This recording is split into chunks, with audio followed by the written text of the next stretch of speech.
É um prazer estar com vocês esta noite em mais uma edição do Encontro com Empresários, que como principal objetivo é estreitar os laços, proporcionar a interação entre nossos associados e empreendedores de toda a região, a fim de fomentar a troca de experiências, além de promover a melhoria contínua das empresas. Aproveitem esta oportunidade também para trocarem contatos e estreitarem seus laços com a ACIL, pois somando nossos ideais, podemos progredir e desenvolver o comércio, a indústria, além da prestação de serviços, setores importantíssimos para a evolução de Limeira. Logo ao final da palestra, iremos dar oportunidade para todos se apresentarem e trocarem cartões e, por que não, fazerem negócios aqui neste network. Esta noite temos um ilustre convidado, que dispensa comentários. Celso Varga é um empreendedor nato.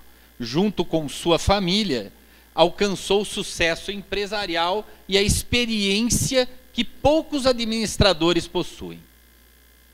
Hoje ele vai compartilhar seus conhecimentos com todos nós aqui e com aqueles que o acompanham pela internet, a fim de poder transmitir um pouco do que acredita ser primordial para conquistarmos o sucesso nos negócios, além de enaltecer a importância e desafios e riscos enfrentados no nosso dia a dia à frente de nossas empresas.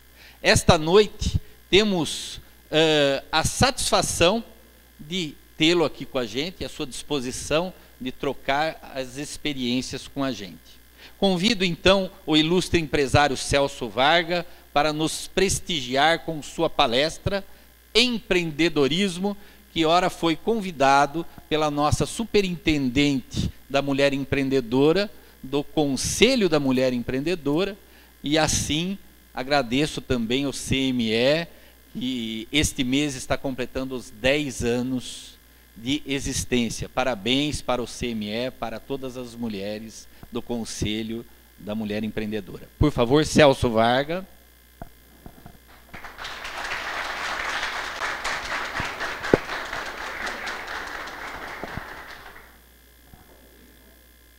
Boa noite a todos. Obrigado pelo convite. Eu nunca perco uma oportunidade de falar sobre empreendedorismo, porque eu considero o empreendedorismo uma das principais ferramentas de solução de problemas sociais.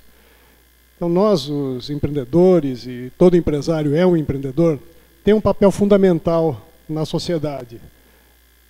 Sem as empresas, o país é inviável. Eu não sei se vocês já pararam para pensar. Só existe um mecanismo de criação de riqueza, a empresa. E o Brasil vive um momento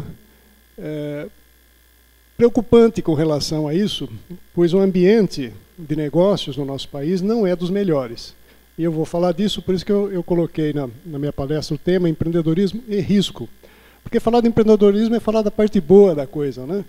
Eu falo isso há mais ou menos uns 30 anos. Né? E muita gente acha que isso é uma festa, que é tranquilo, que vai lá, abrir um negócio e resolveu todos os problemas seus e da sua família. Né?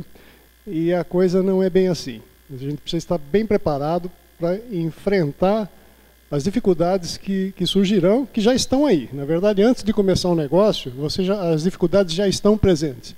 E depois que você começa, eu conheço muita gente aqui que já tem negócio há muitos anos, são empreendedores bem-sucedidos, mas tenho certeza que eles vão sentir na pele o que eu vou falar aqui, e é necessário que se analise os riscos antes de se começar um negócio. E se você já começou sem analisar o risco, analise mesmo assim, porque isso vai aumentar a chance de sucesso do seu negócio. Então, meu tema é este, empreendedorismo e risco. Mas, por que a gente acaba criando um negócio, né? Sempre tem um momento na vida em que a pessoa fala o que eu vou fazer no futuro. Né? É comum a gente perguntar para as crianças, né, o que você quer ser quando crescer, né? Isso aconteceu com a gente, quer dizer, teve um dia que a gente resolveu fazer alguma coisa, mas normalmente, pelo menos comigo foi assim, não sei se com vocês também, ninguém me orientou e falou, olha, as alternativas são essas. Geralmente a gente já cai em alguma alternativa quase que pelo embalo das coisas, né? As coisas vêm acontecendo e você cai numa alternativa. E eu, pensando nisso, eu comecei a questionar, a gente precisa pensar antes de dar qualquer passo na vida, o que a gente vai fazer. Todo mundo se preocupa com o futuro, mas tem duas coisas que a gente pode fazer, e só duas. Dois tipos de atividades. As escaláveis e as não escaláveis. Acho que não sei se alguém pensou nisso quando decidiu abrir o seu negócio, ou procurar um emprego, fazer o que está fazendo. Alguém pensou nisso ou não? Só tem essas duas. Depois, dentro dessas duas, tem inúmeras alternativas. Vou colocar alguns exemplos aqui. Atividades não escaláveis primeiro. Elas são ligadas à execução. Eu executo alguma coisa que está determinada. Então, arrumar um emprego, por exemplo, é uma atividade não escalável.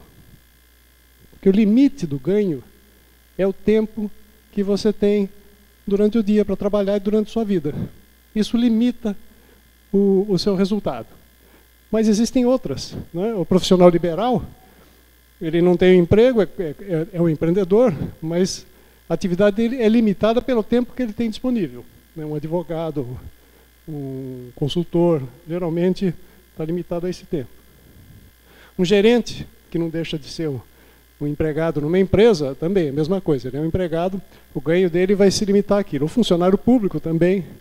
Né? Um dentista, por exemplo, ele é um profissional liberal, no fundo é um empreendedor, mas ele tem uma atividade não escalável.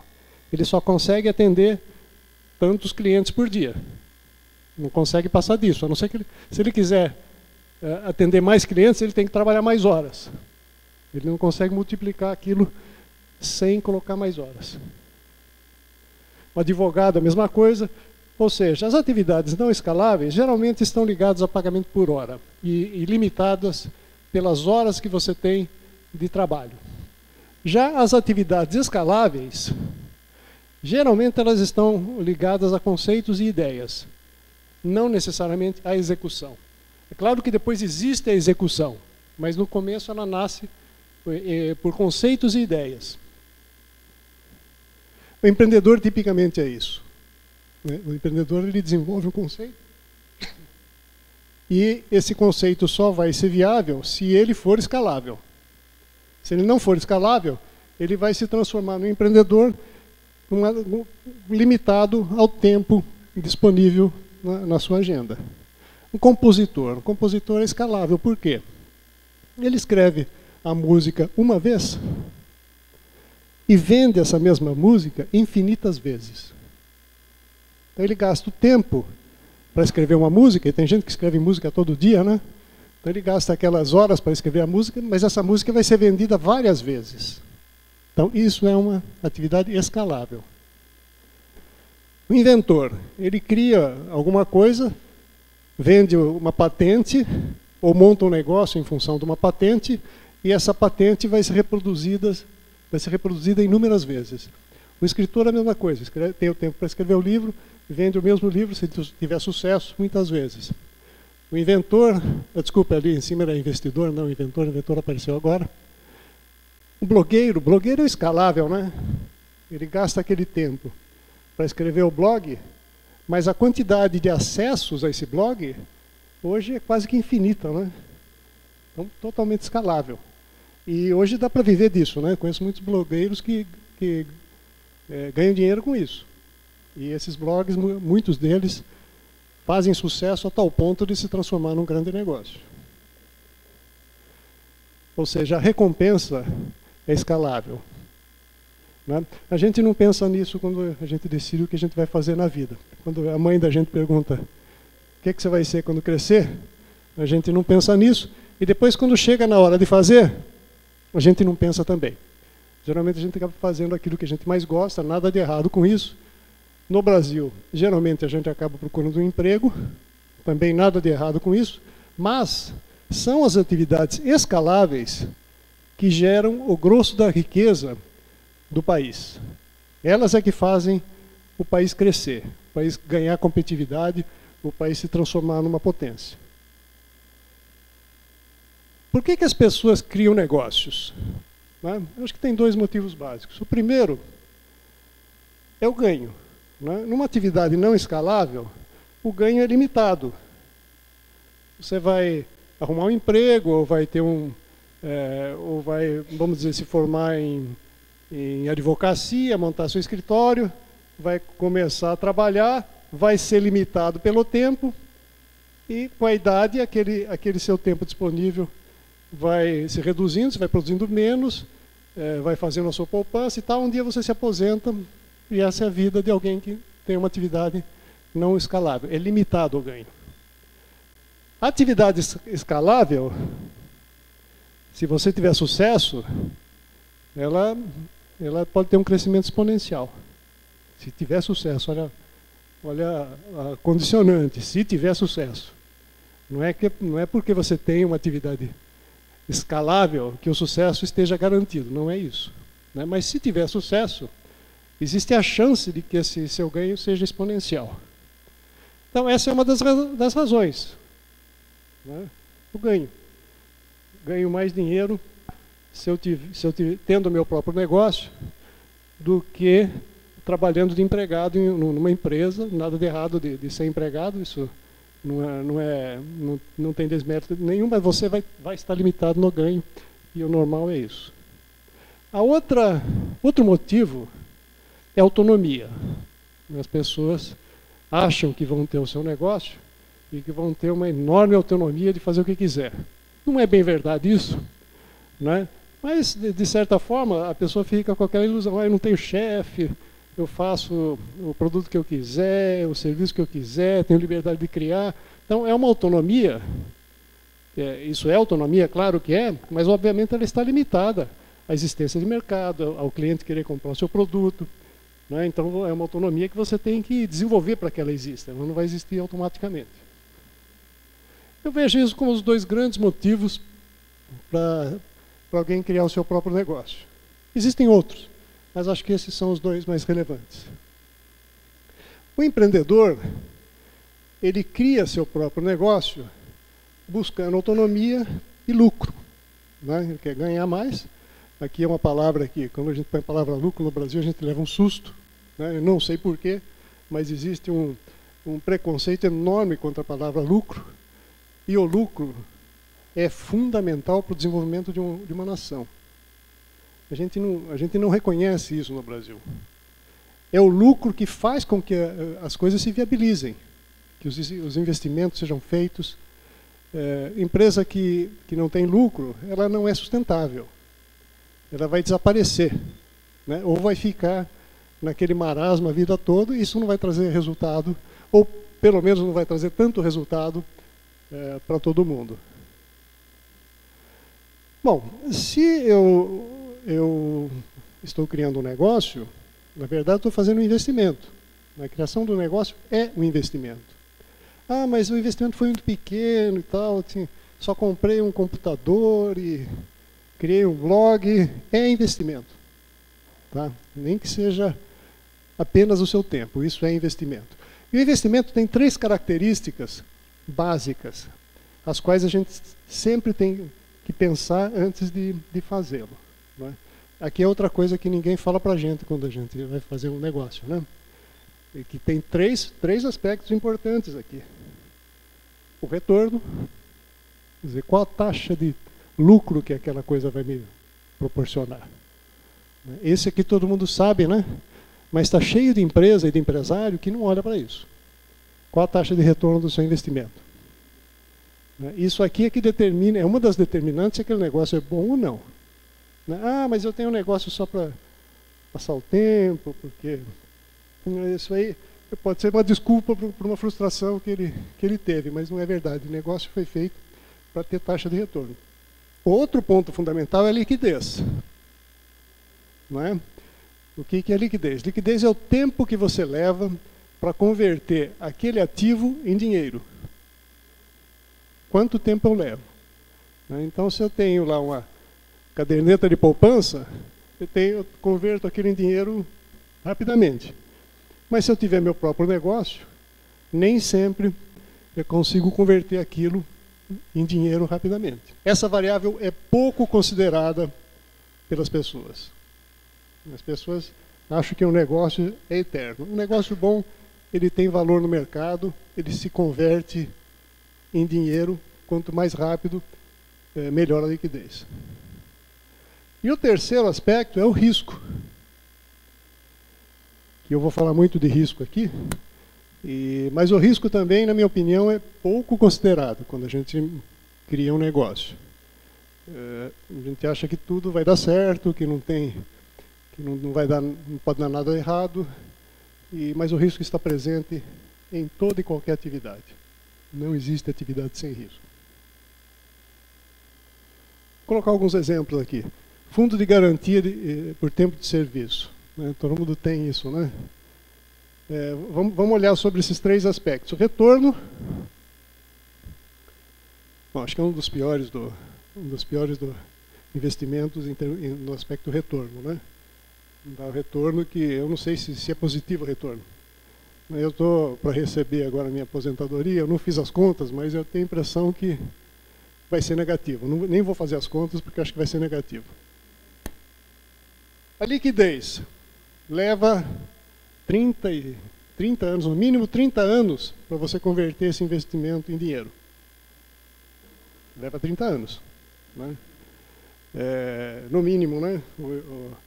O ideal é 35, né? E mesmo com 35 você não consegue toda a remuneração que você deveria ter, porque sempre tem um rabinho lá. Não sei se alguém já tentou se aposentar. Tenta se aposentar com o máximo possível. Eu duvido que alguém consiga. Você vai ter uma perda aí. Vai ter uma perda. Então vai levar tempo e vai ter uma perda. E o risco? Bom, o risco é relativamente baixo, né? Quer dizer, dificilmente você vai perder aquilo. Mas você pode perder parte daquilo.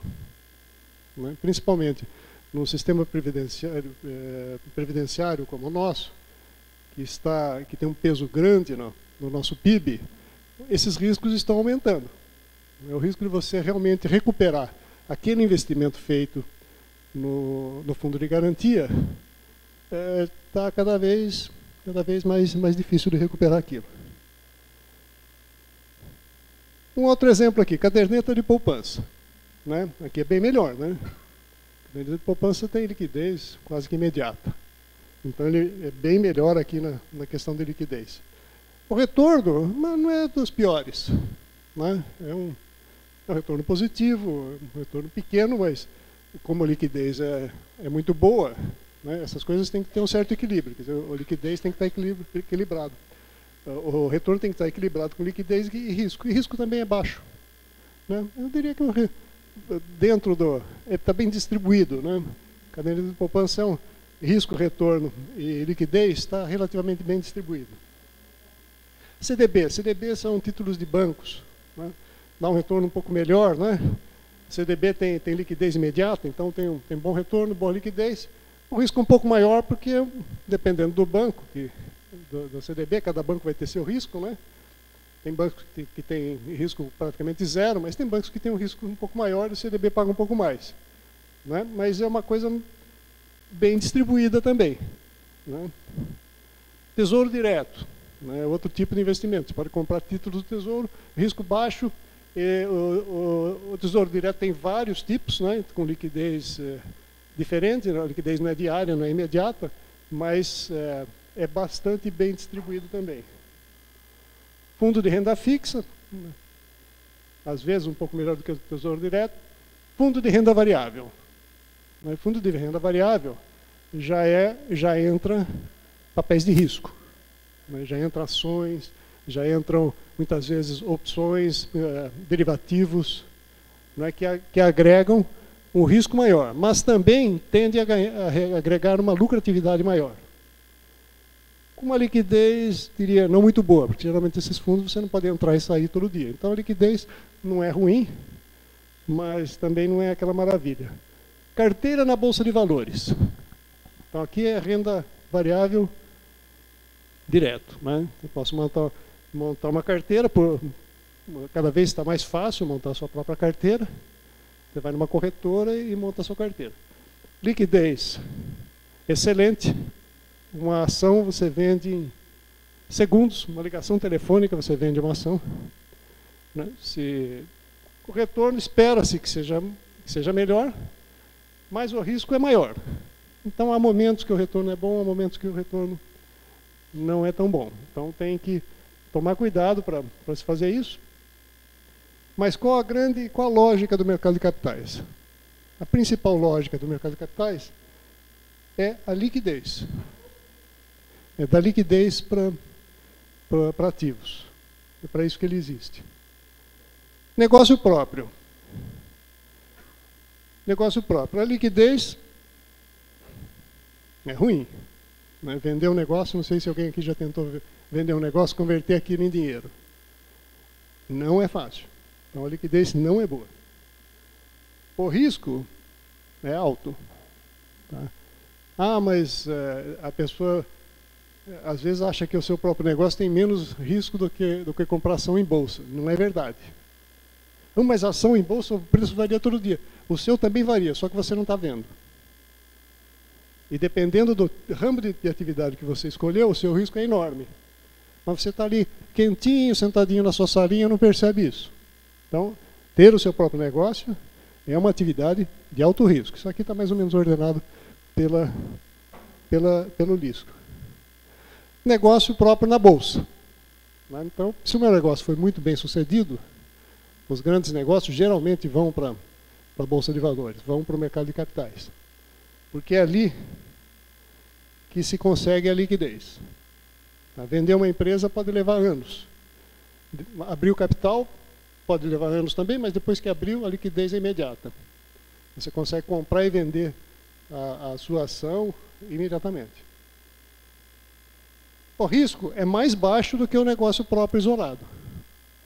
Por quê? Porque uma empresa que vai para o mercado de capitais já é uma empresa amadurecida, já é uma empresa consolidada, com gestão profissional. Tem risco? Tem também, né? A gente vê todo dia aí barbaridades acontecendo na Bolsa. Mesmo assim, na média, essas empresas têm risco menor do que o nosso negócio.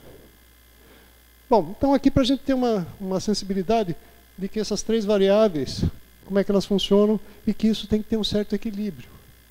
Tá? Então, assim como ninguém me falou, quando perguntou o que eu queria ser quando crescesse, ninguém me falou que tinha duas alternativas, atividades escaláveis e não escaláveis. Também nunca ninguém me disse que tinha essas três coisas aqui. Né? Depois eu fui descobrir, estudando, que essas coisas existem e que precisam ser consideradas. Então, não vamos nos iludir, é necessário olhar essas três variáveis. Então, vocês têm os seus negócios, ou estão pensando em ter seus próprios negócios. Dá uma pensadinha no seu negócio de acordo com essas três variáveis. Vocês já vão descobrir uma série de questões do seu próprio negócio, sem fazer grandes análises. Então, vamos nos concentrar um pouquinho no risco, que eu acho que é a variável pouco falada aqui. Né?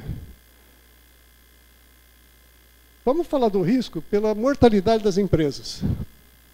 Essa tabela aqui é do Instituto Brasileiro de Planejamento, está errado ali, Planejamento Tributário, que mostra a mortalidade de empresas, de acordo com o seu tempo de vida. Talvez fique mais fácil olhar isso num gráfico.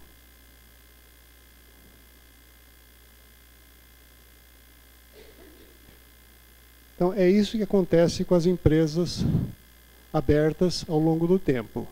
Né? Então, ao longo do tempo, de cada 100 empresas que abrem, aqui, opa, acho que eu apertei alguma coisa errada aqui.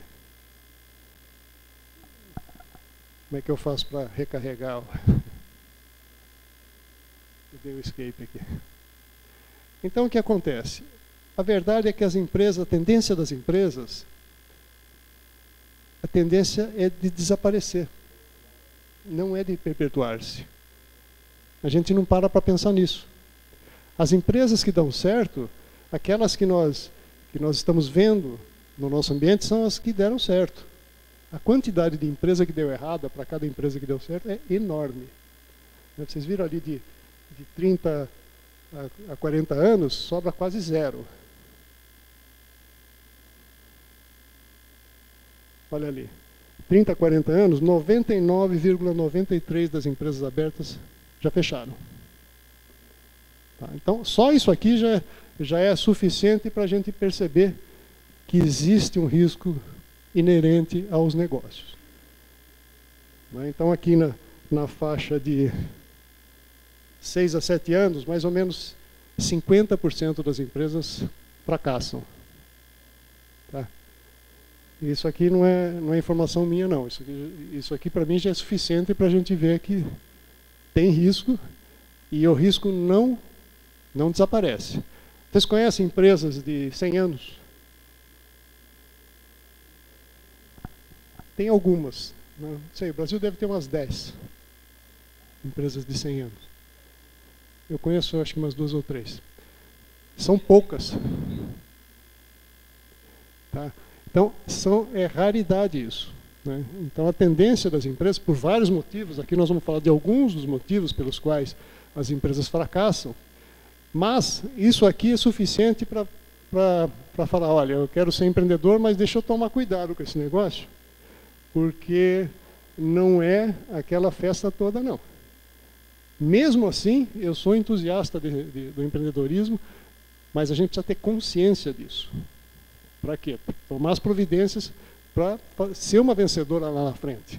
Né? Nada garante o sucesso, mas se a gente fizer algumas coisas, no mínimo a gente está aumentando a chance de ser uma das sobreviventes. Então, reduzir o risco é necessário. Análise de gerenciamento de risco tem que ser feito antes da criação do negócio. Quando eu vou criar, já tenho que fazer minha análise de risco. Alguém fez isso quando criou o seu negócio? Acho que se fizesse não ia criar, né? Talvez, né? Mas fazer análise e prevenção de risco depois que aconteceu é a mesma coisa que comprar o extintor depois que pegar fogo, né? Essas coisas a gente tem que fazer antes. Tem muita coisa que a gente pode fazer desde a escolha do negócio. A escolha do negócio é um redutor de risco imprescindível. Se eu escolher o negócio errado, eu vou cair naquela estatística ali de mortalidade. O Brasil tem coisas inviáveis que não dá para fazer. Fique longe dessas coisas que não dá para fazer. Porque nós temos problemas de competitividade que não serão eliminados tão rapidamente, que inviabilizam muitos negócios. Então, se você entrar num negócio que o Brasil já é competitivamente incapaz de ter sucesso, é suicídio, vai dar errado. Então, começa da escolha do negócio. Que negócio eu vou entrar? Será que isso é viável que seja feito no Brasil? Será que dá para competir nessa coisa que eu estou pensando? Ah, mas é isso que eu sei fazer, porque eu gosto disso. Não interessa, o mercado não vai querer saber se você gosta, se você não gosta. Ele vai acontecer e o seu sucesso ou fracasso vai depender dele. Então a principal escolha, na minha opinião, é o negócio. É o primeiro redutor de risco. Errou nisso, a chance de cair naquela estatística é muito alta. Análise de gerenciamento de risco, isso tem várias formas de ser feito, né? Mas a ideia é identificar o risco, categorizar esses riscos, né? Ajuda na identificação, colocar uma prioridade verificando o impacto e a probabilidade de acontecer, fazer análise dessas probabilidades quantitativas e qualitativas, desenhar respostas preventivas e contingentes, monitorar, definindo gatilhos, né, Porque risco é assim, eu tenho que ter um gatilho, eu vou fazer alguma coisa se acontecer tal coisa. Então tem que ter um gatilho. Esse gatilho é que me diz que eu tenho que fazer aquela coisa agora. E as ações corretivas. E começa de novo. Isso aqui é um processo de análise de risco. Não é esse o meu foco, mas é para a gente entrar num assunto aqui, que são, dá uma olhadinha nos riscos do nosso país. Então, categorias de risco. Tem duas categorias, as gerenciáveis, que são inerentes ao negócio, né, os riscos de mercado, daquele mercado que nós decidimos entrar, risco de concorrência, risco de qualidade de produto, de aceitação de produto, de recall, esse tipo de coisa, risco tecnológico, as tecnologias mudam, obsolescência de produto é uma coisa que existe, de serviços também, mas são riscos inerentes. Qualquer negócio que você entre, esses riscos vão existir. E são os riscos gerenciáveis.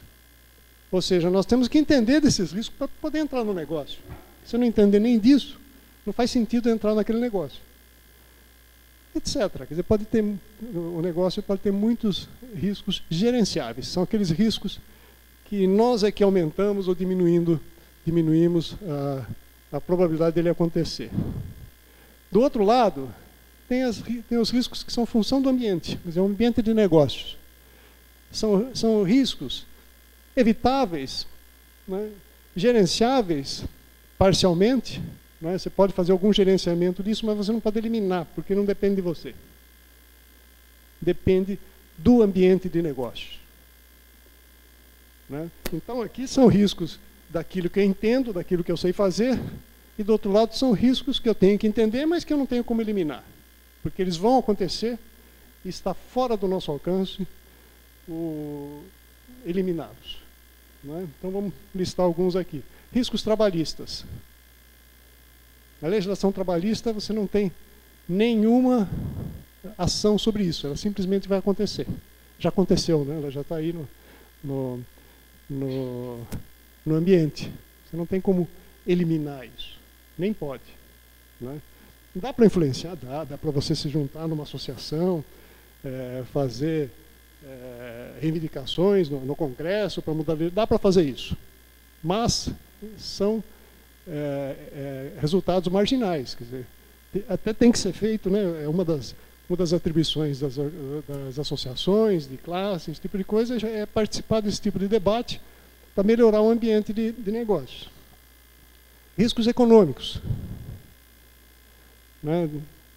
De repente, o ministro lá toma uma decisão econômica que cria problema para todo mundo. Está muito longe da nossa capacidade de impedir que isso aconteça. Riscos políticos, que vão trazer consequências na área econômica, que vão trazer consequências na regulamentação do nosso negócio, em como nós operamos o nosso negócio. Os riscos jurídicos, que muitas vezes vêm dos políticos.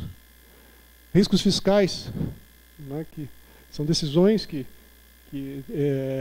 fiscais tomadas pelo governo que a gente tem que obedecer. Quer dizer, a lei não está ao nosso alcance não obedecer a lei. A lei tem que ser obedecida e ponto. Você não é obrigado a concordar com a lei, né, nem a falar bem dela, mas você é obrigado a cumprir.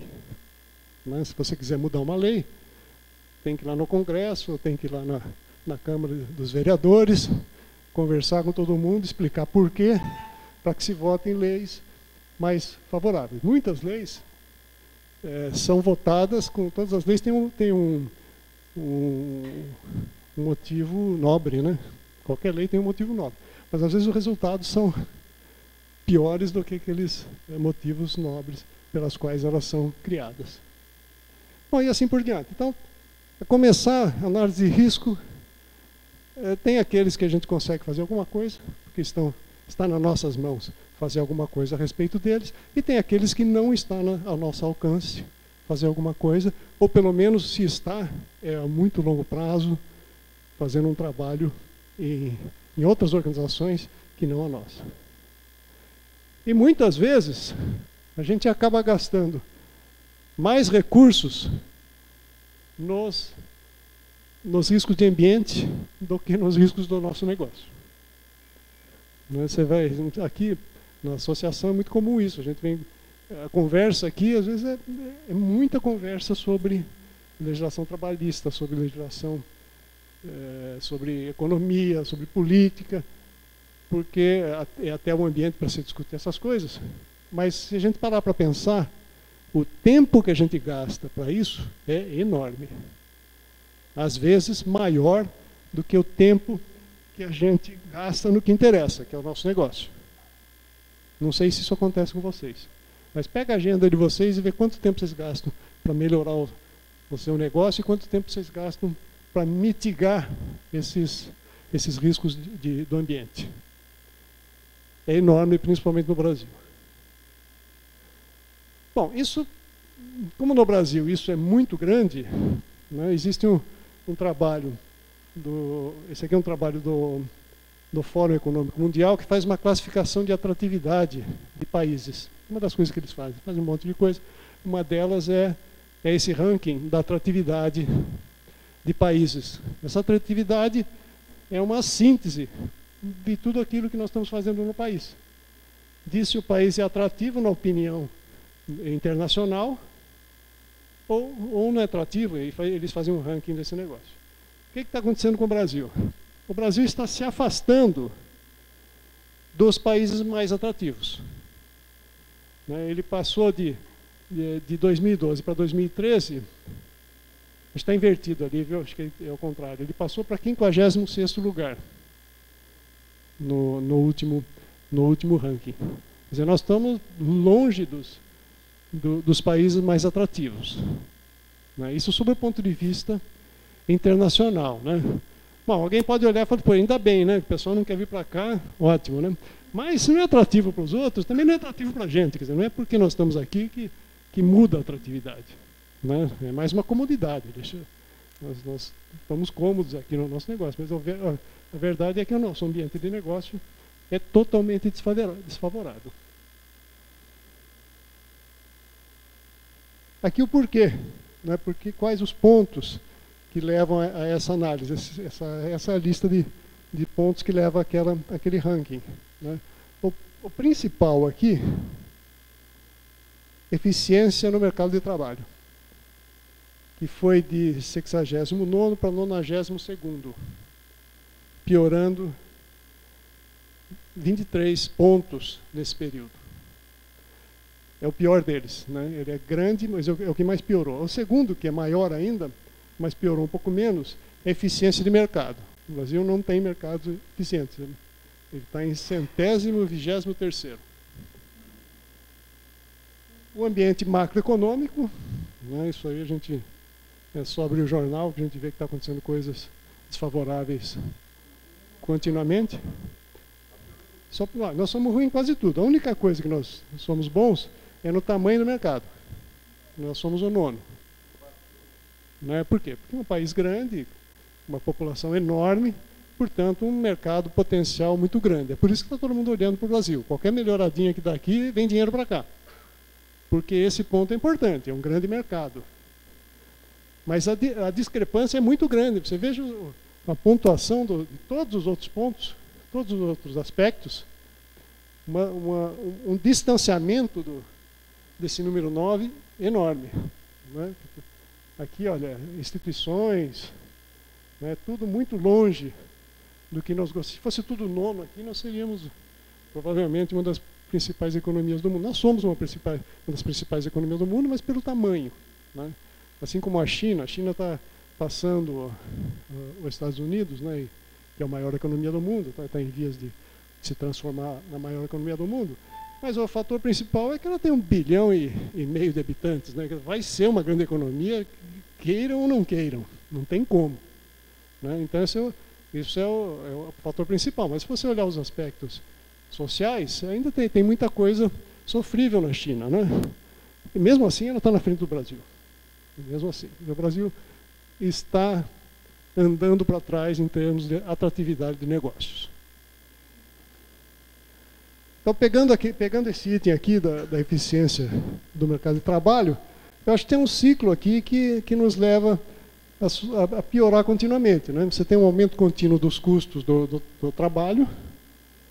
Esse aumento contínuo leva à perda de competitividade os custos vão ficando maiores, a produtividade nossa é baixa. Na minha estimativa, a gente precisa de mais ou menos 5 brasileiros para fazer o que um país desenvolvido faz, né? Comparado com o Japão, Estados Unidos, os países europeus, quer dizer, precisa de muita mão de obra para fazer coisa aqui, nossa produtividade é baixa. Aumenta o custo, num ambiente de produtividade baixa, ela fica insuportável, acaba acarretando em perda de empregos, né? Por quê? A empresa fracassa, não consegue competir, acaba perdendo empregos, né? Essa perda de empregos acaba levando a um aumento de proteção. Criam-se leis para proteger, para impedir que ocorra o aumento a perda de empregos. Né? Nós temos a CLT, né? Eu não conheço nenhum outro país que tenha CLT. Eles não sabem nem o que é isso. Mas nós temos a CLT e tem que ser cumprida, é lei, né? Não tem o que discutir. Mas, cada vez que tem um ambiente ruim para o trabalhador, aumenta-se a proteção. Então, é um ciclo vicioso. Quer dizer, mais proteção, mais caro fica, perda de competitividade, perda de emprego, opa, vamos aumentar a proteção.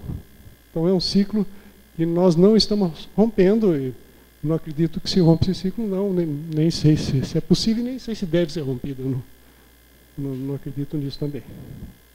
Então, o aumento de proteção reduz mais ainda a produtividade, que aumenta o custo do trabalho, e é isso que está acontecendo conosco. Não sei, vocês têm seus negócios, vocês devem perceber claramente que isso está acontecendo. E isso não se romperá, eu não acredito que isso vai mudar, vai continuar assim, mas quando a gente vai criar um negócio, tem que levar isso aí em consideração. Que está acontecendo isso, e será que o meu negócio tem condições de viver nesse ambiente e não cair naquela estatística das empresas que vão morrer? Eu não estou dizendo que é o trabalho que mata a empresa, não é isso. É um dos fatores. E vocês viram lá que, de acordo com o Fórum Mundial, é o principal fator no caso do Brasil. É o que vem piorando com mais velocidade. O setor que está mais sofrendo com o ambiente competitivo do Brasil é o setor industrial de transformação. Tá? O setor industrial de transformação, ele chegou ao máximo de 27,2% do PIB. Hoje ele é entre 15% e 16%. Esse hoje aqui, na verdade, esse dado é de 2010. Mas em 2010 ele tinha caído para algo como 15%, 16% do PIB. É o setor que mais vem sofrendo, que mais tem desvantagem competitiva, que mais tem produtos tradable. Tradable quer dizer, eu posso importar. Tem certas coisas que não dá para importar. Não dá para importar, por exemplo, serviço de limpeza. Não dá para importar da China serviço de limpeza, a não ser que traga os chineses para cá. Mas quando ele vier para cá, ele vai ter o mesmo ambiente competitivo e vai ter a mesma desvantagem. Então, a escolha do negócio já começa por aqui. Quer dizer, o meu negócio consegue sobreviver nesse ambiente competitivo, ele é imune a isso. O setor industrial de transformação, grande parte não é imune a isso. Tem exceções? Tem exceções. Tem coisas que não dá para importar. E tem empresas que conseguem competir nesse ambiente muito bem. Por exemplo, a Embraer. A Embraer é um exemplo, que ela está no Brasil, está sujeita a todas essas desvantagens do Brasil, mas ela conseguiu montar uma estratégia que consegue compensar essas desvantagens. Né? Primeiro, é uma empresa que está no mercado internacional. Né? O produto é feito com itens importados. O avião ele tem turbina importada dos Estados Unidos, do Canadá, não sei mais aonde se faz turbina de avião. Os aviônicos são feitos no mundo todo, os materiais de alta performance são feitos fora do Brasil. Enfim, algumas coisas são feitas no Brasil, isso faz com que ela esteja sujeita a esse ambiente de negócio no Brasil, mas muita coisa é feita fora daqui. E o que ela está fazendo hoje? Ela está montando fábricas fora do Brasil.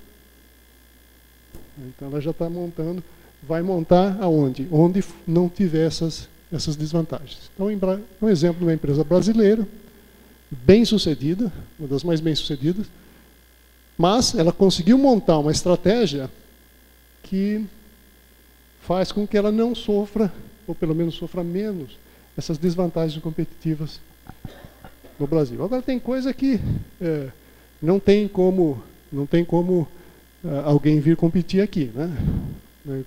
Por exemplo, aqui a gente tem aqui o meu amigo aqui, o Ricardo, né? Que está fazendo essa transmissão dessa apresentação pela internet. Ele é um empreendedor, criou um negócio para fazer isso. Dificilmente vai ter um chinês aqui fazendo isso. Ele tem que estar presente aqui nesse momento para fazer isso. Então é um exemplo de uma atividade que não está sujeita à concorrência internacional. Mas, de forma geral, quem mais sofre com essas desvantagens no Brasil, quem mais está sofrendo é a empresa de transformação, a indústria de transformação. O valor adicionado, então isso aqui eu estou mostrando isso para a gente ir pensando, que negócio que eu estou, né, onde eu estou aqui, para a gente imaginar quanto nós estamos sujeitos a essa competição internacional. Então vocês vejam aqui a participação da indústria de transformação caindo. Aqui a indústria tem dois tipos, a de transformação. O que é a indústria de transformação? É aquela que transforma materiais em algum outro produto. Tem uma indústria que não é de transformação, por exemplo, a mineração não é indústria de transformação. A indústria que vai usar esse minério para produzir algum produto é de transformação, mas a mineração não. E na mineração, o Brasil é muito bem posicionado em vários segmentos, né? Por exemplo, minério de ferro é o melhor minério de ferro do mundo. Não tem melhor do que o Brasil. Então, mesmo num ambiente desfavorável, nosso minério é tão bom que não tem jeito de não ter exportação daquilo. As pessoas simplesmente querem esse produto porque é de altíssima qualidade. E outras coisas também. O agronegócio, a agropecuária, você vê, a agropecuária nossa vem crescendo, mas ela vem crescendo não na mesma proporção do PIB. E ela é muito competitiva. O Brasil tem vantagens competitivas na agropecuária impressionantes. O que vem crescendo mesmo são os setores de serviços. E essa mudança é natural. Qualquer país desenvolvido acontece a mesma coisa. Só que no caso do Brasil isso está acontecendo precocemente. Nós não tivemos o desenvolvimento industrial na sua plenitude e ele já tem uma decadência na participação do PIB. Né? Isso é uma decadência precoce. Isso é normal no país quando se desenvolve, leva a esse fenômeno, é levado a esse fenômeno, mas no Brasil isso está acontecendo com uma antecedência muito grande em função da dificuldade de competir na área industrial no nosso país. Na geração de emprego, o emprego no setor industrial industrial de transformação já foi 25,4%, hoje está, em 2010, estava em 18,3%. Ele vem caindo, refletindo essa perda de posição no PIB. 70% dos empregos é gerado pelo setor de serviço. Então aqui já dá para imaginar, quando pensa no nosso negócio, onde é que nós estamos aí? Eu sou indústria de transformação, estou na agropecuária, ou estou em serviço. Já é um bom filtro, né, para analisar o nosso negócio e para analisar o negócio que nós vamos entrar. O Brasil é campeão de problemas trabalhistas, de ações trabalhistas. No ano passado, haviam 2,8 milhões de processos em fase de execução. Em fase de execução, quer dizer, já passou por todas as fases desde que se entrou com o processo. A quantidade de processos trabalhistas é uma coisa inacreditável. É assim na ordem de milhões e milhões. Eu nem sei quantos milhões, é muita coisa. em execução, isso em 26 de agosto, que foi quando foi feita essa coleta de dados, isso, se todos esses processos terminassem, eles seriam em dinheiro equivalentes a 25 bilhões de reais. Só para fazer uma comparação, os Estados Unidos tinha na mesma data 75 mil processos, França 70 mil, Japão 2,5 mil. Né? Talvez olhando isso num gráfico, dá para a gente perceber mais a distância desse negócio. Quer dizer, tem alguma coisa muito errada nesse negócio. Né? É o único país no mundo que tem essa situação. Bom, dá para a gente mudar isso? Isso aqui para mim está naqueles não... Não tem como a gente mudar, mas a gente pode pensar nisso quando for entrar num negócio. Ou quando for tomar nossas decisões no nosso negócio. Né? Nós estamos sujeitos a esse risco.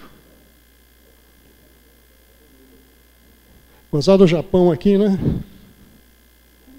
O Japão quase não aparece nada. O Brasil tem 800 mil advogados. Os Estados Unidos tem 2 milhões de advogados. Né?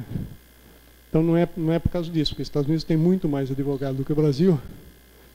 E, no entanto, o processo trabalhista aqui tem muito mais. A diferença é que lá não tem uma legislação trabalhista tão exigente, né? Garantindo os direitos dos trabalhadores, que eu acho que é uma coisa que a gente tem que defender. Não estou defendendo que o trabalhador não tenha direito trabalhista, pelo contrário. Acho que a gente tem, acho que os avanços que o país teve nesse aspecto foi talvez talvez seja o país mais avançado no mundo nesse aspecto. Mas o efeito colateral disso é que é o problema. Quer dizer, como é que a gente faz para tomar decisão, quer dizer, manter os direitos trabalhistas e, ao mesmo tempo, ter negócios viáveis? Está na nossa mão decidir isso quando a gente decide criar um negócio. A questão tributária é outro aspecto, isso aqui também está continuamente no jornal, fui atualizar esses dados aqui. Primeira vez que eu olhei isso, já faz muitos anos, o Brasil tinha 50 tributos. Né? Hoje tem 90, representando 36% do PIB. Ou seja, 36% do preço de tudo que a gente tem aqui, em média, 36% são tributos. Em média. Tem coisa que é muito mais e tem coisa que é muito menos, mas em média 36%. Os nossos concorrentes não têm isso. Quer dizer, o grande problema é que existe concorrente. Se não existisse concorrente, não existiria problema. Né?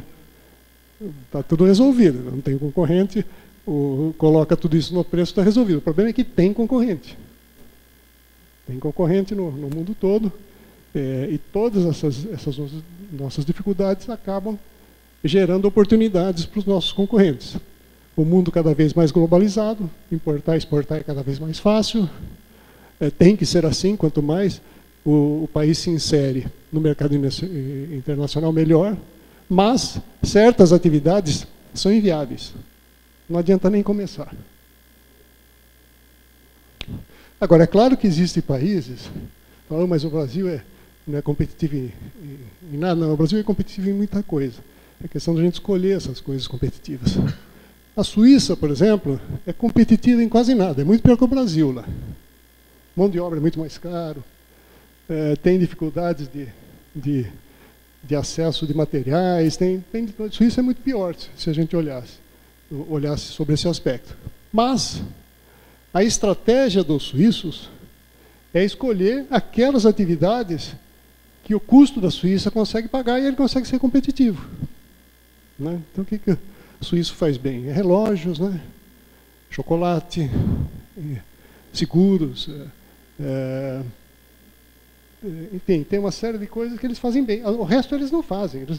Nunca vai ouvir falar de suíço querer fazer automóvel lá. Né? Não vai ter. Tem siderurgia? Tem, mas tem siderurgia de nicho, né? De materiais especiais. Não é qualquer siderurgia. Ele não vai fazer chapa grossa na Suíça. Não é competitivo. Né? Mas talvez fazer produtos de aços especiais, caríssimos, com tecnologia muito alta, dá para fazer na Suíça. né? Então não é que a gente deva abandonar os negócios. A gente tem que escolher aquelas coisas que dá para fazer naquele ambiente de negócio, que é a nossa realidade. Bom, mesmo com todo esse tal, agora vamos esquecer essa parte do risco, eu quero virar essa página. Né? Agora vamos falar da parte de empreendedorismo, mesmo, vamos dizer, daquela parte que está nas nossas mãos. Né? Mesmo assim, eu considero o empreendedorismo uma das principais soluções para os problemas sociais. Ele tem que estar presente numa sociedade para que essa sociedade prospere, para que essa sociedade enriqueça. Não é possível você enriquecer uma sociedade sem o empreendedor. O empreendedor aqui, eu coloco o empresário como empreendedor também, porque geralmente a gente fala do empreendedorismo, aquele que está nascendo, né? Não, mas empreendedorismo é um estado de espírito. A pessoa, quando é empreendedora a vida toda. Mas mesmo que ela tenha uma empresa já formada há muitos anos, grandes, ainda mesmo que essa empresa já seja grande, mesmo assim ele continua sendo um empreendedor. Mas, outra coisa que a gente acha que o Brasil é empreendedor, né? Eu acho que o Brasil está começando a ser empreendedor. Só 23% desses alunos estão fazendo os cursos por causa do seu próprio negócio, pensando no seu próprio negócio. Né? Os outros estão fazendo, na verdade, para melhorar o emprego, né? Ou a empregabilidade. Competências técnicas, isso aqui para melhorar a empregabilidade, melhorar o currículo, melhorar o desempenho profissional, competências de liderança, ou seja, atividades ligadas ao emprego. Tá? São nada de errado. Qual o problema? O problema é que isso aqui é muito pequeno. Mas isso aqui, para mim, mostra que nós ainda não somos um país empreendedor, temos muito que trabalhar para um dia sermos um país empreendedor. Agora, o interessante é que as barreiras para empreender estão diminuindo, não estão aumentando. Elas eram muito maiores no passado. Hoje elas são menores. Estou aqui isolando o aspecto ambiente de negócio da parte que nós não temos condição de eliminar o problema. Estou me referindo agora àquela parte que diz respeito à nossa atividade mesmo com o empreendedor. As coisas estão mais fáceis de fazer, não estão mais difíceis. Aqui tem alguns pontos para ilustrar isso. As restrições, as barreiras, são menores. Por exemplo, a barreira de custo alto para iniciar um negócio. Hoje é barato começar um negócio. Pode não ser barato aquele negócio que a gente está pensando, mas está cheio de negócio que dá para fazer com pouco dinheiro. Dá para começar com muito pouco. Porque a tecnologia é barata. Nós falamos aqui do blogueiro. O que o blogueiro precisa de dinheiro para montar um negócio? Né? Eu sempre faço palestra para alunos em escolas, eu sempre pergunto, quem tem seu próprio negócio? Né? Poucos levantam a mão. Né? Aí eu pergunto, por quê? Né? A maioria é falta de dinheiro. Né? Não consegue investir. Aí eu pergunto, você tem um computador? Quem tem um computador? Levanta a mão. Quase 100% tem. Telefone celular, 110% tem. Tem muita gente que tem mais do que um. Né? Então, são investimentos que já foram feitos. Acesso à internet. Se você for ver o investimento básico, a infraestrutura para ter o seu negócio, ele já fez. Nem percebeu, mas ele já fez. Ganhou o computador no Natal do pai, tem uma linha telefônica, tem uma linha de alta velocidade, quase todo mundo tem isso. Então, a tecnologia, que é a infraestrutura para você ter um negócio, claro que isso não serve para todo e qualquer negócio, mas serve para muitos negócios. Muitos. A quantidade de negócios que dá para fazer, apenas com esse investimento inicial, que é pequeno, é enorme. Mas às vezes a pessoa quer fazer outra coisa, né?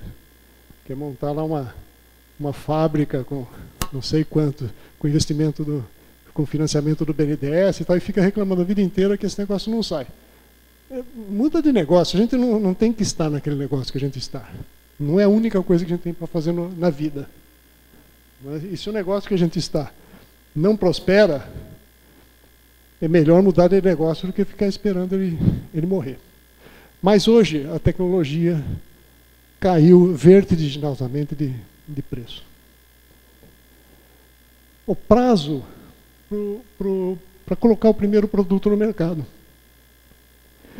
Antigamente demorava muito tempo para desenvolver produtos, né? Hoje você tem metodologias que permitem o desenvolvimento rápido de produtos, principalmente na área de tecnologias, para desenvolvimento de software. Existem tecnologias muito rápidas que podem ser usadas para muitos negócios. Não é só para software, não, que é chamado desenvolvimento ágil. Isso é um modelo de desenvolvimento que vem sendo usado nas empresas de tecnologia para desenvolver rapidamente produtos e até serviços. A lentidão para adoção pelo cliente, quer dizer, o cliente era difícil você acessar o cliente. Então levava muito tempo, precisava muito dinheiro para conseguir conquistar cliente. Hoje não. Você tem milhões de clientes na web instantaneamente. Monta um site, você já está teoricamente com a possibilidade de acessar milhões de pessoas. Então é muito rápido. Se a sua ideia é boa, se o seu negócio está bem pensado, muita gente vai querer comprar rapidamente. A taxa de fracassos dos startups. Startups são as empresas iniciantes. Hoje tem um modelo chamado Business Model Generation, que eu vou dar uma pincelada aqui para vocês, que é uma ferramenta para aumentar a chance da empresa ter sucesso, que pode ser usado por startup, mas pode ser usado também por uma empresa já existente. Número limitado de investidores, eu acho que isso no Brasil ainda é verdade. Nós temos poucos investidores, mas está proliferando pelo mundo as empresas de capital de risco, que estão dispostas a colocar dinheiro em boas ideias, geralmente ligado à inovação e tecnologia. Então, hoje, o acesso a dinheiro, eu diria que no Brasil esse é um ponto que ainda tem que ser desenvolvido muito, mas no resto do mundo o acesso de capital hoje é bem mais fácil. E a inovação limitada, que está mudando através dos clusters de inovação. Cluster a palavra cluster quer dizer penca, né? Cacho, né? São regiões aí pelo mundo que desenvolvem determinadas atividades que faz com que a troca de informação gere um ambiente extremamente inovador, né? O Vale do Silício é um desses exemplos, né?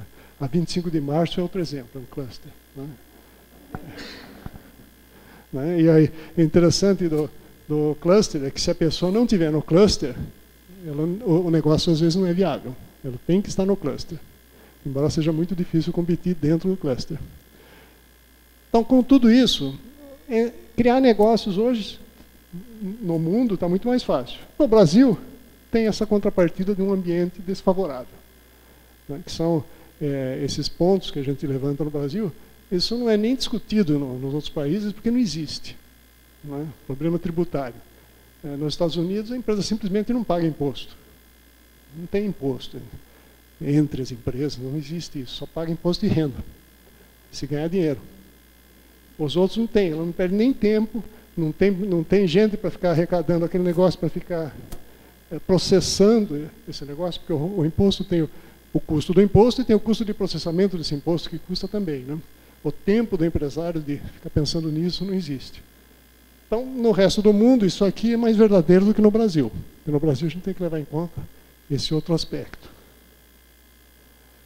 Vamos falar então um pouquinho do modelo do Business Model Generation, que foi criado pelo Alexander Osterwalder, que é um suíço, que fez uma tese de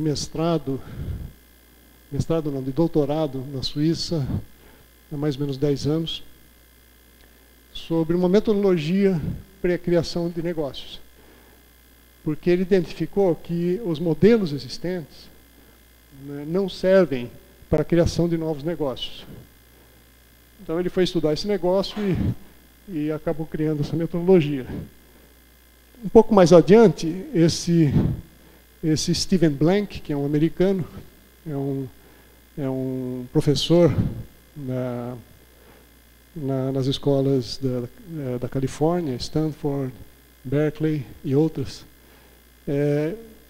Um professor de empreendedorismo, ele acabou usando essa metodologia, incorporando essa metodologia, e hoje é uma das metodologias mais difundidas até em Limeira, porque nós estamos trazendo isso para Limeira já há algum tempo.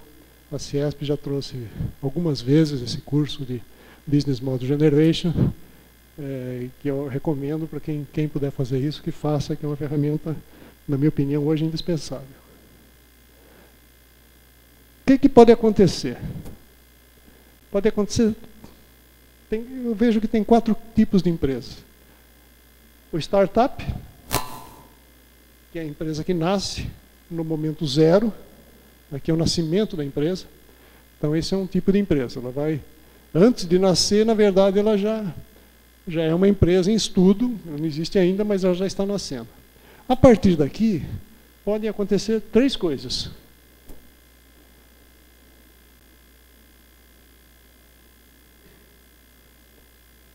Primeiro, é o que eu chamo de empresa tipo A. Empresa de sucesso, deu certo. Nasceu aqui no startup, cresceu exponencialmente e hoje é um grande negócio. A outra coisa que pode acontecer é o que eu chamo de empresa tipo B. É aquela empresa que nasce, cresce um pouquinho e fica eternamente por ali. Não sai daquilo. O terceiro é a empresa do tipo C, que são as empresas que fracassam. 75%, né, dentro daquela tabela, acho que até 14 anos de idade, 75% fracassam. Menos de 1% acabam sendo empresas de sucesso. O resto está aqui, empresa do tipo B. Ou seja, a grande maioria das empresas vivas são empresas do tipo B. Empresas que nasceram e se estabilizaram num ponto, nem cresceram, nem ficaram, algumas cresceram um pouco mais, outras um pouco menos, mas enfim, não se transformaram numa grande empresa. Uma grande empresa, só para vocês terem uma ideia, nos Estados Unidos, quando você fala que tem uma empresa de $1 bilhão de dólares, ele fala, você tem um pequeno negócio, né? Só para a gente ter uma ideia do que é uma empresa grande, né? Isso lá, claro que as nossas referências são outras, né? Mas mesmo lá, a grande maioria são as empresas médias e pequenas, que algumas, né, eu conheço também empresas de 80 anos, que ela é a mesma coisa que era há 70 anos. Quer dizer, nos 10 primeiros anos ela cresceu, hoje depois de 80 anos ela é a mesma coisa, não saiu do lugar. A grande maioria acontece isso. Por que as empresas de tipo A vão para frente? São empresas que continuamente buscam novos negócios, novos mercados, novos produtos, novas estratégias, oportunidades. E isso faz com que ela se mantenha crescendo. No Brasil, a Bolsa de Valores brasileira tem mais ou menos 600 empresas, né, que são do tipo A, né, ou pelo menos muito perto disso, né. Tem mais algumas de capital fechado, mas você vê, são muito poucas empresas que se transformam em empresas do tipo A. O do tipo B eu chamo de eternos startups. Mas ela nasceu, mas ela não conseguiu desenvolver um modelo. Então, essas empresas, para elas prosperarem, ela teria que redesenhar o seu modelo. E os fracassos, às vezes, tem recuperação, às vezes é melhor liquidar aquilo e reiniciar. Não tem problema nenhum. Aqui no Brasil tem problema, mas no resto do mundo não tem problema nenhum. A empresa fracassou, pagou as contas, acabou o problema. Começa de novo. Às vezes, essa experiência do fracasso traz maturidade para um sucesso numa próxima tentativa. Então, o fato de ter um fracasso, ou 2 ou 3, não quer dizer que o mundo morreu por causa disso. Esse é o Steven Blank. Ele é um empreendedor serial. Ele ele montou mais ou menos 8 negócios, acho que foram 8 negócios de tecnologia na Califórnia. Hoje ele é aposentado e ele dá aulas de empreendedorismo em Berkeley, Stanford, acho que em Nova York também, e mais alguns lugares. Existe um curso dele na internet, nesse site aqui.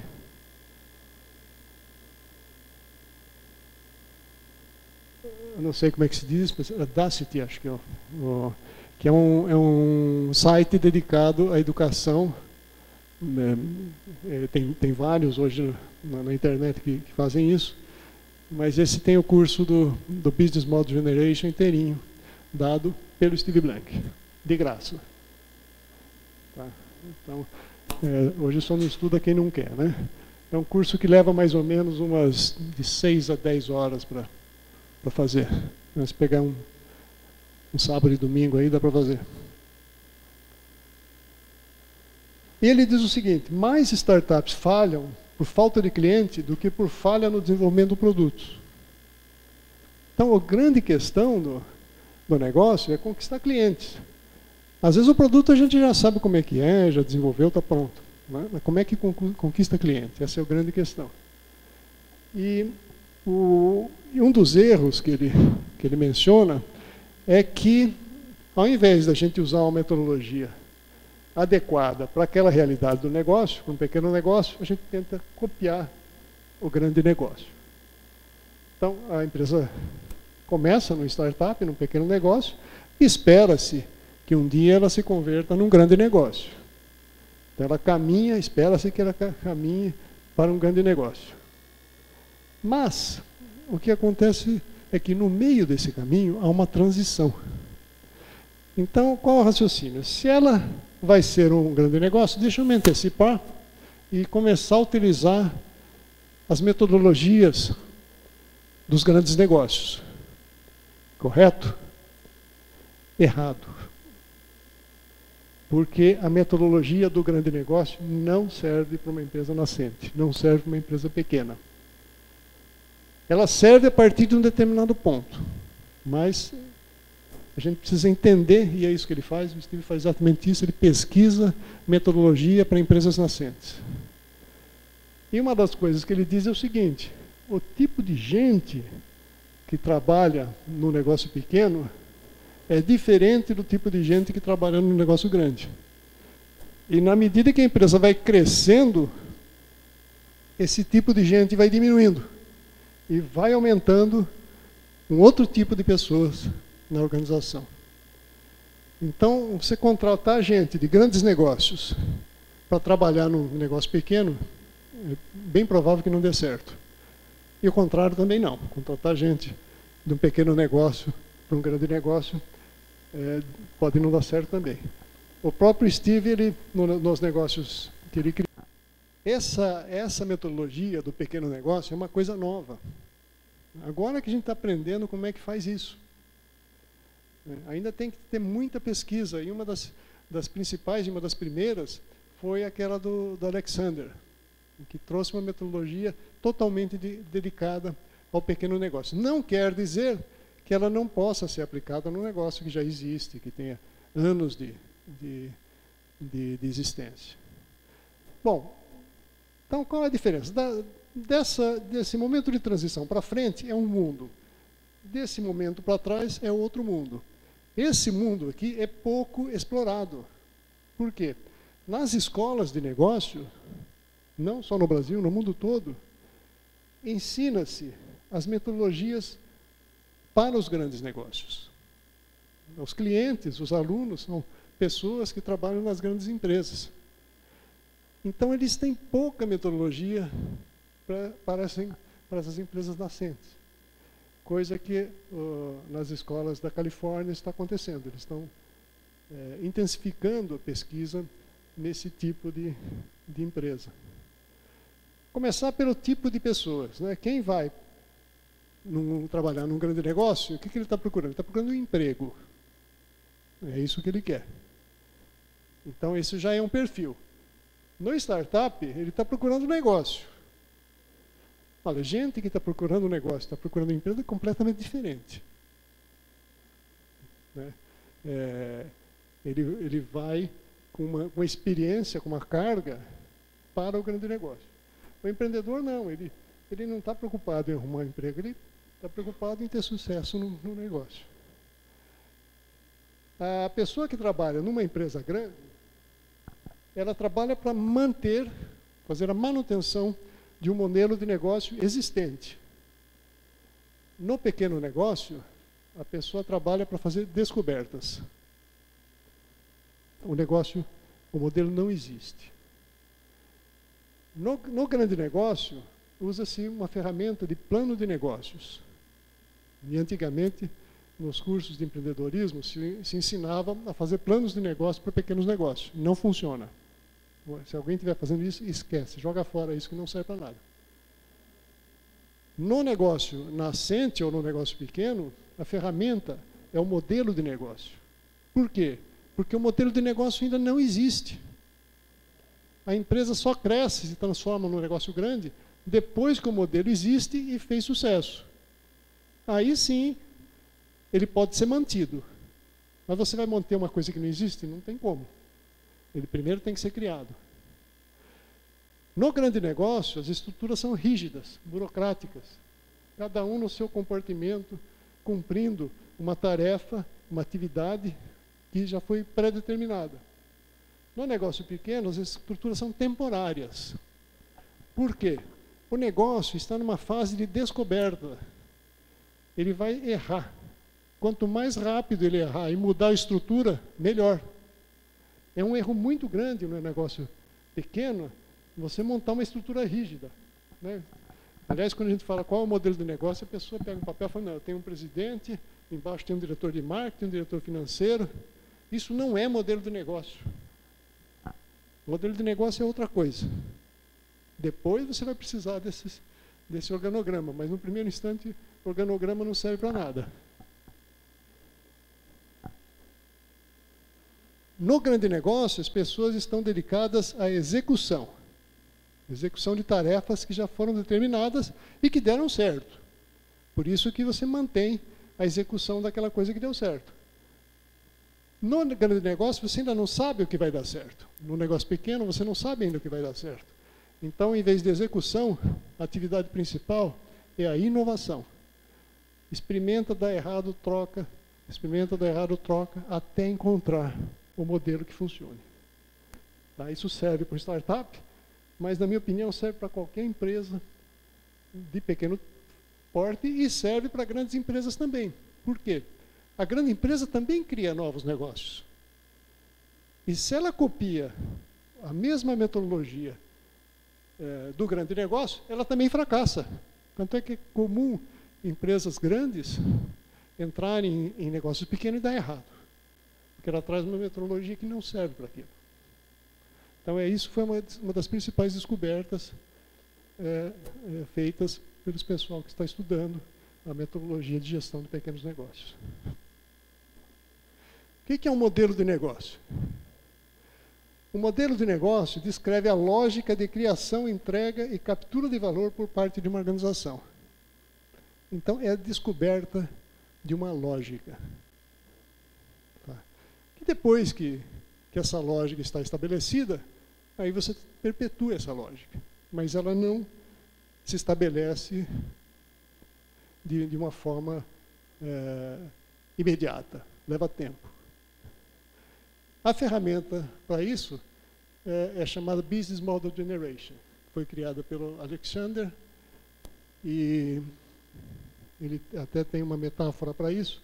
Ele diz o seguinte: no final, o seu modelo de negócio tem que estar escrito numa página. Essa página ele chama de Canvas. Canvas é a tela de pintura. Então, é como se você estivesse pintando o seu negócio numa tela. É claro que tem que fazer muita experimentação, muito teste. Você não chega nessa tela imediatamente. Mas no final, é uma tela que você olha e entende o negócio. Então, o Business Model Generation tem 2 blocos de atividades. Estudo dos segmentos de clientes, proposta de valor, canais de distribuição, relacionamento com clientes fontes de receitas. Quer dizer, com aquelas 4 iniciais, você cria um modelo de receita. Como é que faz dinheiro com isso? No outro bloco, são mais 4 atividades, que são os recursos-chave, as atividades-chaves, a determinação dos parceiros-chave e a estrutura de custos. Isso organizado da seguinte forma.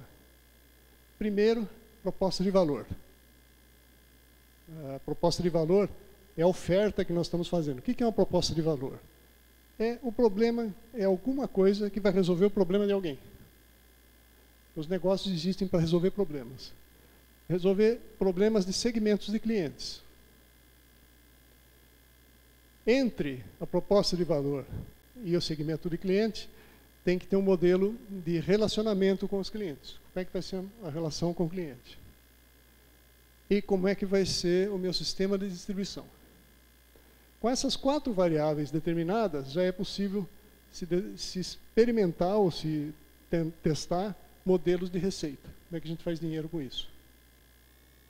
Do outro lado, as atividades-chave, os recursos-chave, que vão proporcionar a existência da proposta de valor. Como é que a gente faz a proposta de valor? Fazendo coisas e tendo determinados recursos. Mas, esses recursos, principalmente numa empresa pequena, eles não estão disponíveis. A empresa, muitas vezes, não tem nem dinheiro para ter as atividades-chave e os recursos-chave. Então, ela precisa desenvolver parceiros-chave. Parcerias. Que são aqueles parceiros que vão produzir atividades e recursos que essa empresa não tem condição de fazer. Com todas essas variáveis, você vai ter um modelo de custos. E toda a lógica se fecha aqui. Custo tem que ser menor do que receita. Bom, nenhuma desses blocos, nenhum deles é novidade. Todo mundo conhece tudo isso, é ensinado nas escolas de administração, todo mundo vê isso aí. Qual que é a novidade? É a forma de olhar essa coisa e a forma de desenvolver isso. Isso que é diferente. E no final ter isso expresso numa página onde você bate o olho e sabe qual é o seu modelo de negócio. Então aqui eu tenho alguns exemplos. Aqui é uma empresa essa empresa é uma empresa de Israel, que veio aqui, estava fazendo uma pesquisa em Limeira, eu montei um modelinho para eles, para começar a conversar. Ele nunca tinha visto isso, achou interessante. Uma empresa que faz alarmes. Essa daqui é uma empresa de ERP, essa aqui é uma empresa de automação, esse aqui é um plano de saúde, uma empresa de lazer e cultura. Eu coloquei só alguns exemplos, só para mostrar que isso serve para qualquer tipo de negócio. Vamos pegar, é claro que não dá para a gente estudar profundamente isso agora, porque isso leva um certo tempo, mas vamos pegar essas 2 variáveis aqui, proposta de valor e segmento de cliente, que para mim é o mais importante. O coração de uma empresa é isso aqui. Então, pegando como é que a gente desenvolve isso? Proposta de valor e o segmento de clientes. Tem que ser feita uma adequação. A proposta de valor tem que ser adequado ao problema que você está resolvendo. O cliente é aquela pessoa, aquele grupo para quem nós estamos resolvendo um determinado problema. Como é que a gente precisa entender essa pessoa? Entender o que ela pensa, entender o que ela ouve, que ela pensa as coisas, mas ela ouve propostas, ela ouve o seu concorrente, o que ela vê, o que ela enxerga no mercado, que vai de encontro à solução dos seus problemas. E o que ela diz. Então, com isso, a gente entende o cliente. Entendendo o cliente, nós vamos descobrir 2 coisas. Quais são os ganhos que ele quer ter, quais são as dores que ele tem. Com isso, você desenvolve geradores de ganho e matadores de dores. E daí, sim, a oferta de produto, que tem que atender 3 tipos de categorias. As categorias obrigatórias, desempenho e empolgação. Então, aqui, rapidamente, um pedacinho do modelo para desenvolvimento. E isso tem que ser feito repetitivamente, porque são testes, são hipóteses que você traça. Você primeiro traça uma hipótese, testa essa hipótese no mercado. O que tiver certo, aproveita, o que tiver errado, muda, traça outra hipótese. Então, leva tempo para desenvolver um modelo, porque tem que ser feito repetitivamente até chegar no modelo que funcione. Busca de negócios sustentáveis. No nosso caso, aqui eu estou colocando no ambiente brasileiro, a primeira coisa que eu acho interessante é a gente associar valor social e valor econômico. Nós acostumamos a pensar que empresa não tem relação com valor social. Ela tem. O próprio fato, a existência da empresa nasce da solução de problemas de pessoas. Então, isso já traz um valor social para toda empresa. Mas, hoje, a preocupação com os valores sociais é muito mais ampla, muito mais forte. É possível você ter negócios que sejam ligados a necessidades sociais. Por exemplo, meio ambiente, poluição. Se você tiver um negócio, por exemplo, de consultoria de meio ambiente, você está ligando valor econômico com valor social. A sociedade quer esse tipo de serviço. Alimentação. Problema de obesidade, por exemplo. Obesidade infantil. Uma empresa que se dedique a alimentos infantis contra a obesidade. Alimentos funcionais. Então, a chance de prosperar é muito maior se você ligar uma empresa às necessidades sociais. E isso não é incompatível. Isso dá para fazer simultaneamente. Preferir os não importáveis, que aqui o que os economistas chamam de non-tradables.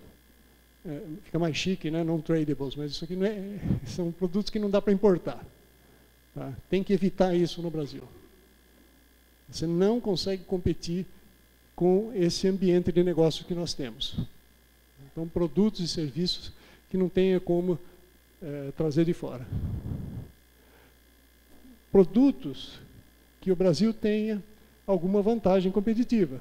Não é o fato do país não ser competitivo em certas coisas, não quer dizer que ele não tenha coisas que ele seja competitivo. Por exemplo, o agronegócio. O agronegócio, o Brasil é um dos melhores do mundo.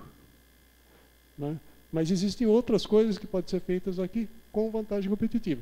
Agora, vamos montar uma fábrica de sapato, tecelagem. A americana quase acabou. Não consegue competir. Não vai mudar isso. Não adianta ficar esperando. Quando vier a solução, sua empresa já quebrou. Então, tem que evitar essa competição internacional, porque nós não temos condições de competir com esses produtos. Produtos ou serviços inovadores, patenteáveis. Inovação é uma das ferramentas mais importantes da competitividade. Pouco praticada no Brasil. Inovação não é uma atividade que o brasileiro desenvolveu. Temos que desenvolver negócios com base em marca. A marca, ela é uma proteção por si só. E negócios associáveis à internet. Isso aqui é um checklist pequeno, mas que eu acho que serve para a gente analisar o negócio nosso, que nós já temos, e o negócio que a gente queira entrar. Os mandamentos. Eu considero que o empresário, o empreendedor tem que ter alguns mandamentos.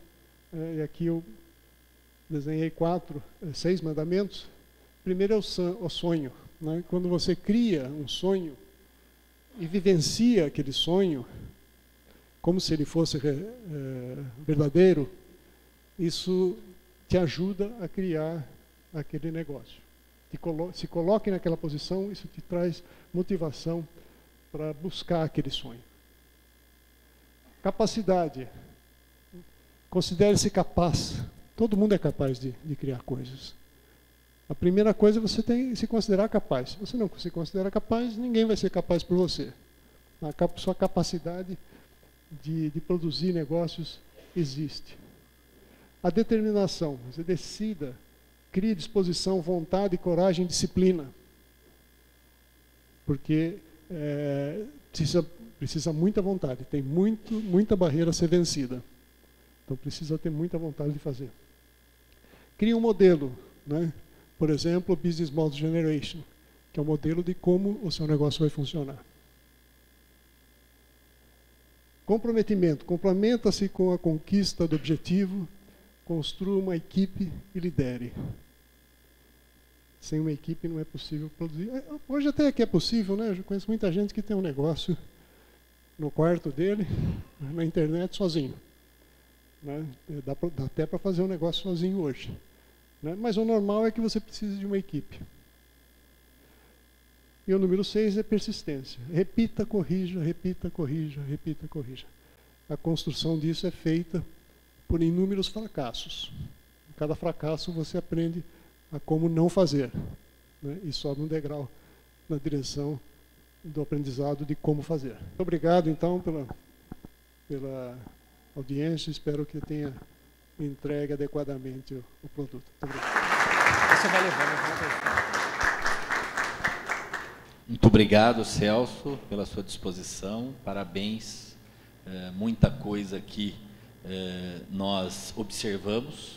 Mas eu acho que foi uma oportunidade maravilhosa para quem esteve aqui, de aprendizado, de crescimento, né? E eu tenho certeza que muitos que estão aqui vão sair com muito conteúdo para colocar em prática na empresa de vocês e mudar, às vezes, o rumo das nossas empresas. Então, agradecer muito essa fantástica apresentação sua e parabenizá-lo por esse conhecimento e por ter nos passado tudo isso. Muito obrigada. Ela que me convidou para fazer essa palestra, ela que é uma empreendedora, que está aí já há vários anos buscando o desenvolvimento do seu negócio, e eu acho que tem muitos exemplos assim na cidade de Limeira. A cidade de Limeira vem no empreendedorismo, vem criando uma nova mentalidade.